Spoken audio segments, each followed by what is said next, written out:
کہ میرا ارادہ نہیں کہ میں کسی نے نکتہ چینی نہیں کرا، لیکن حق بیان کرنا بندے فرض۔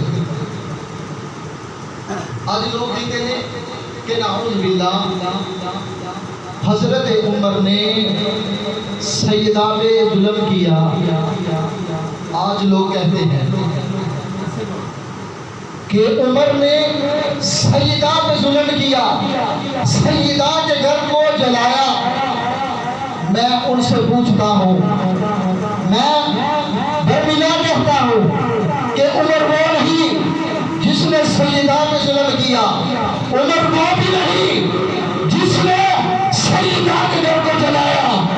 وہ میرے سامنے آئے جو کہتا ہے کہ عمر نے سیدہ کے گھر کو جلایا یا عمر نے سیدہ پہ ظلم کیا، جو کہتا ہے وہ میرے سامنے آئے۔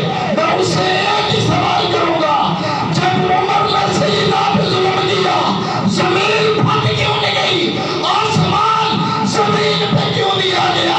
جب عمر سیدہ پہ ظلم کر رہا تھا، جب عمر سیدہ پہ ظلم کر رہا تھا، میرے خدا نے زمین کو تیس تیس کیوں؟ میرے خدا نے اس زمین کو تیس تیس کیوں نہیں کر دیا؟ اس سے ایک ہی سوال ہے جو کہتا ہے کہ سیدہ کے گھر کو عمر نے آگ لگائی، وہ سامنے آئے۔ ایک ہی سوال ہے اس کے بارے پر کہ وہ بتاؤ کہ جب عمر نے سیدہ پہ ظلم کیا علی کہاں تھا؟ بولو نا، جب سیدہ پہ عمر ظلم کر رہے تھے علی کہاں تھے؟ جسے رب کہے شیر خدا، جو شیر خدا ہے اس کی بیگم کو کوئی نقصان پہنچا سکتا ہے؟ جو شیر خدا ہے، میں نے بہت بلندی پہ بات کر دی، چھوٹی بات نہیں کی، میں نے بہت بڑی بات کی۔